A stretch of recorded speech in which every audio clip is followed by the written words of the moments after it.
हमारी महबूबा मुफ्ती थी तो तब क्या था, केवीआईबी का क्या था, जेके बैंक का क्या था, तो वो ना ही बात करें इस बारे में, वो बेहतर है। हमारा करियर है, इसमें पॉलिटिक्स का क्या काम है? इसमें तो पॉलिटिक्स का कोई काम ही नहीं है। ये जो ब्लैक लिस्टेड लगा रखा है, बोल रहे धांधलियां हो रही है। हम इतना बोलना चाहते हैं कि कोई भी धांधलियां नहीं हो रही। एग्जाम दिया है हमने, बड़े ही फेयर एंड ट्रांसपेरेंट तरीके से एग्जाम दिया है और क्वालिफाई भी किया है इंशाल्लाह। एस्पायरेंट है हम आज इसलिए आए हैं क्योंकि पिछले दिनों से कुछ जो प्रोटेस्ट हो रहा है रिगार्डिंग एपटेक की ब्लैक लिस्टेड है। देखिए, हमारा वो कंसर्न नहीं है कि वो ब्लैक लिस्टेड है या नहीं है। फर्स्टली यहाँ पे तो नहीं है ना ब्लैक लिस्टेड, और कहीं पे जो ब्लैक लिस्टेड है हमारा वो काम नहीं है, वो सब जुडिस है। वो जो है कोर्ट जो वर्डिक्ट देगा हम उसके साथ है। हमारा बस ये कहना है कि हमारा जब एग्जाम था, हमारा कैलेंडर आ गया, हमने अपनी स्टडीज कर दी और मेरिट से आगे आ गए। इंशाल्लाह हमारा सिलेक्शन भी होगा। अब हम बस इसलिए यहाँ पे आए हैं क्योंकि ये जो अप्रोच कर रहे हैं, जैसे कि जितने एग्जाम्स हो गए, कुछ ना कुछ तो मेजोरिटी तो जो है वो क्वालिफाई नहीं कर पाती है। वो जो मेजोरिटी है वो फिर इस एग्जाम गैंग के पीछे पड़ जाती है। चलिए, हमारा स्क्रैप होना चाहिए। तो ये बड़ा ग्रुप बन ही रहा है क्योंकि इसमें एग्जाम गैंग है और मुझे नहीं पता है कौन है ये। इसमें एस्पिरेंट्स तो नहीं है। हमने जो एग्जाम दिया है हम एक्सपीरियंस कर चुके हैं। हमें एलजी साहब ने एश्योरिटी दी थी, चेयरमैन साहब ने एश्योरिटी दी थी और वो प्रूव हो गया। हमने एग्जाम दिया बड़े ही फेयर एंड ट्रांसपेरेंट तरीके से। हमारा सिलेक्शन लिस्ट भी आने वाला है। बस मैं इतना बोलना चाहती हूँ कि हमारा काम था पढ़ना, हमने स्टडी की और हमारा ट्रांसपेरेंट तरीके से सिलेक्शन होने वाला है।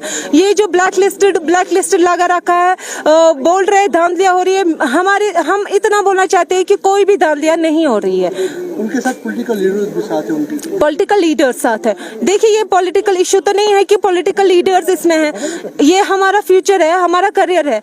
इसमें पॉलिटिक्स का क्या काम है?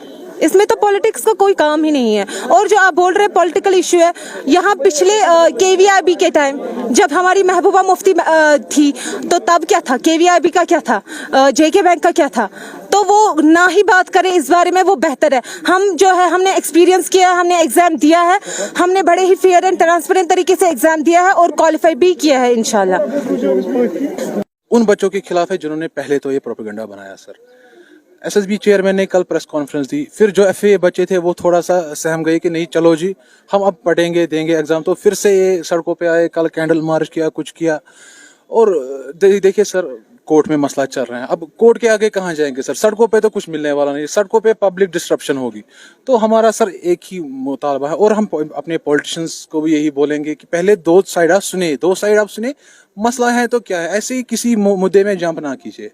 हम यहाँ पर 22 एग्जाम्स के कैंडिडेट्स आए हैं जिनका एपटेक के थ्रू, फिर हम कहाँ जाएंगे सर? अगर ये ऐसे ही बोलेंगे कि एपटेक को निकालो, एग्जाम स्क्रैप करो, सर हमें किसी के साथ पर्सनल कुछ नहीं है, हमें कोई बेनिफिट नहीं है। बस हमारा सर मुद्दा एक है सर, जो एग्जाम्स हुए हैं, 22 एग्जाम्स हुए हैं, वो स्टैंड रहे, उनकी लिस्ट्स बहाल हो जाए सर। जो एग्जाम्स होने वाले हैं हम पढ़ रहे हैं, उन पे मेहनत कर रहे हैं, उनकी अच्छे से ट्रांसपेरेंट और टाइम बाउंड मैनर में उन पे भी काम किया जाए, उनकी पेपर्स हो अच्छे से सर। बाकी हम किसी के सर खिलाफ यहाँ पर नहीं आए, हम सिर्फ अपना फ्यूचर सेव करने के लिए आए सर। हम घर में पढ़ रहे थे, लेकिन जितना सर ये प्रोपेगेंडा बन गया, हमें लगा कि नहीं सर अब कुछ मसला होगा, हमें भी आना चाहिए अब सड़कों पर, क्योंकि हम घर में पढ़ रहे। हमें एसएसबी चेयरमैन साहब ने कल एश्योरेंस दी कि नहीं भाई, हमने इतने लिए, हमने एनआईटी श्रीनगर से बंदे बुलाए, हमने जीएडी के ऑब्जर्वर्स रखे हैं, ये रखे हैं, वो रखे हैं। फिर अगर हम उनका एग्जाम दे रहे हैं, फिर किसी हद तक तो हमें ट्रस्ट करना पड़ेगा सर।